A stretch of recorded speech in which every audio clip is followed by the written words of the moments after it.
নমস্কাৰ বন্ধুসকল। নমস্কাৰ বন্ধুসকল, আজি আমি ৱেষ্ট বেংগলৰ জলপাইগুৰি জলপেশ মন্দিৰলৈ আহিছোঁ। জলপাইগুৰি জলপেশ মন্দিৰ এটা পুৰণা হিষ্ট্ৰিকেল মন্দিৰ হয়, এটা ঐতিহাসিক মন্দিৰ। এই মূলতঃ মন্দিৰটো আমাৰ কোচ ৰাজবংশৰ প্ৰথম ৰজা বিশ্বসিংহই বনাইছিল। বিশ্বসিংহ হ'ল আমাৰ মহাবীৰ চিলাৰায় আৰু মহাৰাজ নৰনাৰায়ণৰ দেউতাক। বিশ্বসিংহই এইটো 1524 চনত বনাইছিলে, আৰু পিছত এইকেইদিন 1563 তেখেতে এইটো পুনৰ সংস্কাৰ কৰিছিলে এই মন্দিৰটো। পিছত 1663 তেখেতৰ আজুনাতি প্ৰাণ নাৰায়ণে আকৌ মন্দিৰটো পুনৰ নিৰ্মাণ কৰিছিলে।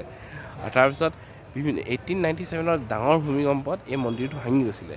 তেতিয়া জলপাইগুৰিৰ যিজন জমিদাৰ ফেমিলি ৰাইকট ফেমিলিৰ ৰাণী জগদেশ্বৰী দেৱীয়ে 1897 ভূমিকম্পত ভাঙা মন্দিৰটো 1899 আকৌ বনাই নিৰ্মাণ কৰিলে। চ' এইটোৱে হ'ল জলপেশ মন্দিৰ। মূলতঃ মন্দিৰটো শিৱ মন্দিৰ হয়। এতিয়া পুৰণা হিষ্ট্ৰিকেল পাৰ্ট বুলি ক'লে এই কাষত এটা নন্দী মহাকাল মন্দিৰটো আছে। এইটো পুৰণা ষ্ট্ৰাকচাৰটো এতিয়াও আছে। চাওক, আহক আমি অকণমান আপোনালোকক কাষৰ পৰা দেখাওঁ। এইটো হৈছে পুৰণা নন্দী মহাকাল মন্দিৰ। মহাকাল মন্দিৰ বুলি ক'লে আমাৰ পূজাৰীয়ে মন্দিৰটোৰ ষ্ট্ৰাকচাৰটো চাওক।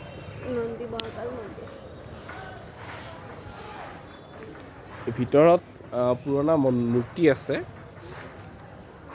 আৰু ষ্ট্ৰাকচাৰটো এনেকুৱা ধৰণৰ। জলপাইগুৰি ডিষ্ট্ৰিক্টখন কিন্তু আমি যিমান দূৰ জানো পঢ়িছোঁ প্ৰাচীন কামৰূপ ৰাজ্যৰ ভিতৰত আছিলে।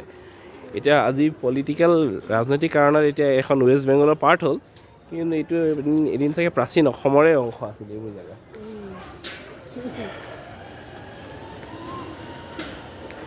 ভাল লাগিছেনে প্ৰিয়ম?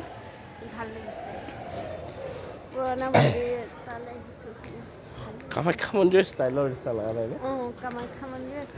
কামাখ্যা মন্দিৰৰ ষ্টাইলত বনোৱা নিচিনা লাগিছে। আচলতে কোচ ৰাজবংশৰ ৰজাই বনাইছেতো, ষ্টাইলটো অকণ একেই। এইয়া ভিতৰত পুৰণা মূৰ্তি আছে। এইটো নন্দী মহাকাল মন্দিৰৰ ভিতৰত এইটোৱে মহাকালৰ মূৰ্তি। তেখেতক আমি প্ৰণাম জনাইছোঁ। দায়িত্ব নধৰে যেন আমাক।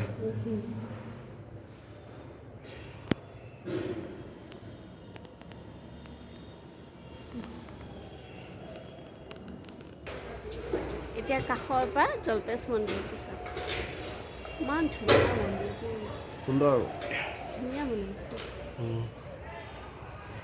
সেইফালে আপোনাৰ এণ্ট্ৰেঞ্চ গেট, সেউজীয়া দেখিছে, সেয়া এণ্ট্ৰেঞ্চ গেট হয়। আৰু ইয়াতে কিবা নিয়ম কৰে। ইয়াতে কিবা পূজা পাতল কৰে চাগে। সিফালে টিকেট কাউণ্টাৰ আছে। টিকেট কাউণ্টাৰ আছে। মুঠতে এটা হিষ্ট্ৰিকেল জেগা চাবলৈ পাই ভাল লাগিলে। কি কয় প্ৰিয়ম? বহুত ভাল লাগিলে। সুন্দৰ। ইয়াৰ মন্দিৰৰ কাষত গাৰ্ডেনখিনিও বৰ ধুনীয়াকৈ সজাইছে। আহক আমি আপোনালোকক অকণমান দেখাওঁ। কাষতে থকা গাৰ্ডেনখন বহুত ধুনীয়াকৈ সজাইছে দেই। গোলাপ ফুলৰ আছে, বহুত ধুনীয়াকৈ সজাইছে বগা ফুল। আৰু সেইটো কি? বলদ। নন্দী বনোৱা হয়।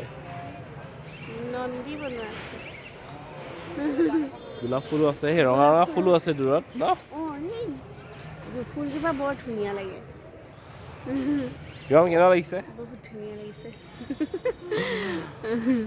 পিছফালে সেয়া এণ্ট্ৰেঞ্চ হয়, এই আমাৰ জলপেশ মন্দিৰত সোমাই অহা এণ্ট্ৰেঞ্চ হয় এইটো। সম্ভৱতঃ ইয়াতে শিৱ পূজা বা এইবিলাকৰ দিনত বহুত ভিৰ হয়, কাৰণ জেগাডোখৰ কিন্তু বহুত স্পেচ আছে দেই। আৰু মানে বস্তুখিনি লাইন বাই লাইন হোৱাৰ চিষ্টেমেটিক আছে। এতিয়া কোনোবা উৎসৱত আহিলেহে আমি গম পাম ইয়াত বস্তুটো কেনেকৈ মানে পূজা পাতলবোৰ হয়। মেলা চেলা চাগে অকণমান হয়। ভাল লাগিল আজি বহুত চানডে দিনটো ভাল লাগিল ন?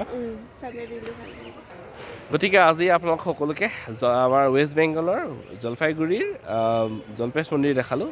জলপেশ মন্দিৰৰ লোকেশ্যনটো হ'ল মাইনাগুৰি বুলি এখন সৰু টাউন আছে। টাউনৰ পৰা 7-8 কিলোমিটাৰ দূৰত জৰ্দা নদীৰ পাৰত। জৰ্দা নদীখন পাৰ কৰিব লাগে।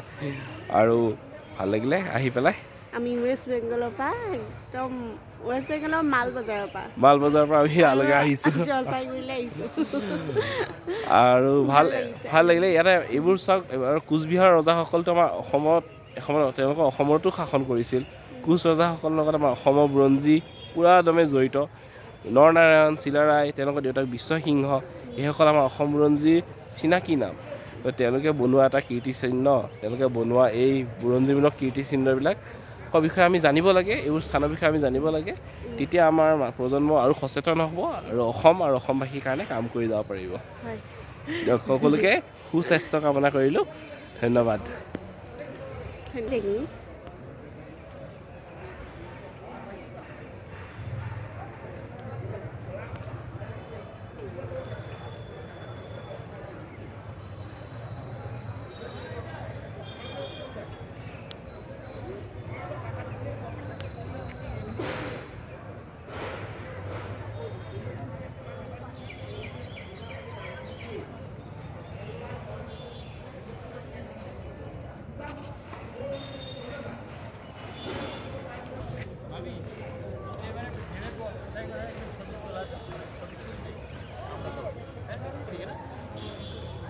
ভিতৰটাই